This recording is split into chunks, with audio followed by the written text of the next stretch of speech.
thing I want to talk about at this time, again, we're talking about the nursing assistant and in the healthcare field, their duties, the people they work with, what is expected of them, and what they should expect of, other people in the interdisciplinary care team.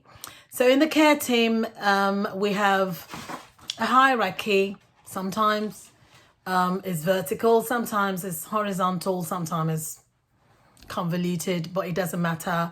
The reason why you should know your care team, of course, HIPAA, which we're going to talk about, but you also need to know your chain of command. So at the top of the list, you have the, I'm going to say the doctor. Okay, so you have the physician or the doctor.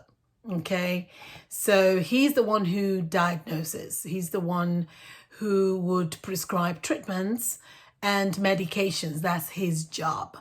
The nurse doesn't do that. Certainly not the nursing assistant. So at the top you have the nursing. You have the doctor. Okay, so that's number one. Now, after the doctor, you have the registered nurse.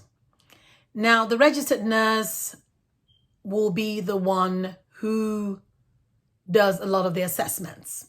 Okay, she interfaces with the doctor, the patient, and also the family members. The registered nurse is the one who would write out the care plan.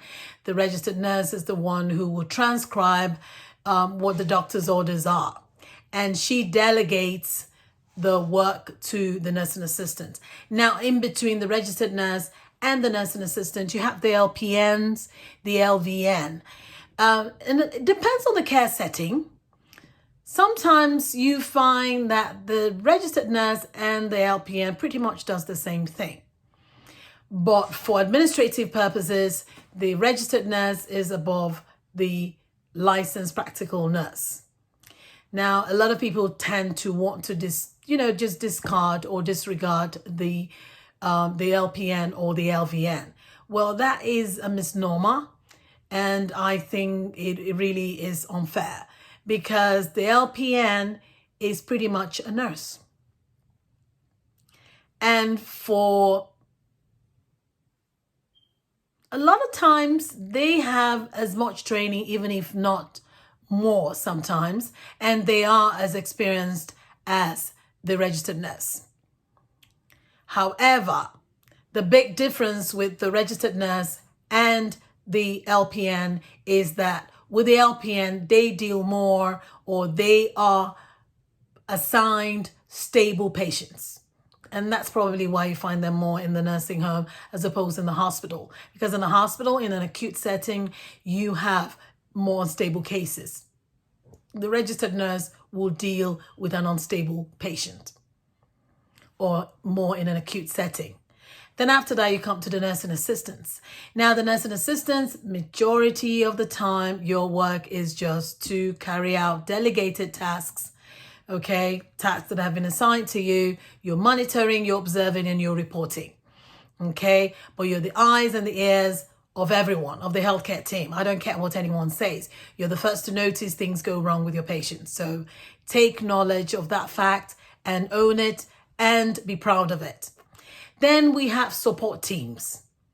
And in the support teams, we have the physical therapist, who pretty much works with getting the patient back to their status quo, getting them back to the level of functionality before the illness or the surgery.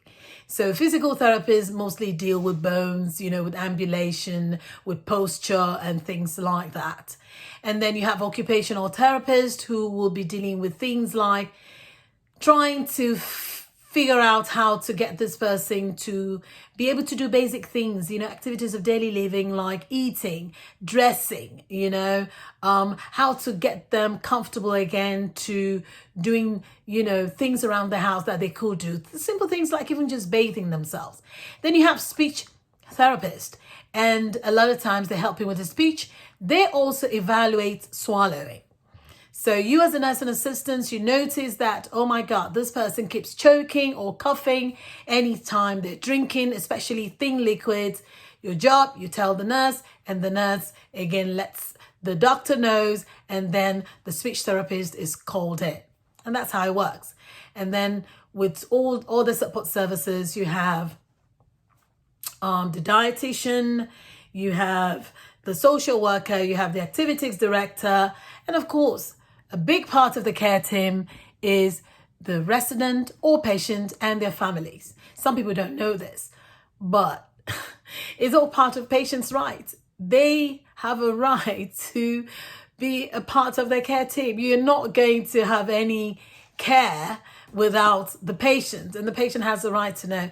And I do know in some parts of the world, this is actually not practiced, but it's so funny. The patient has a right to know what type of care they're getting, and they have a right to be a part of it. They have to give you permission to treat. So if you're unclear about this, if you've been to the doctor's office or to urgent care or anywhere you've received care, the first thing they're giving you is a sheet of permission to treat. Yeah, you've got to give consent, informed consent.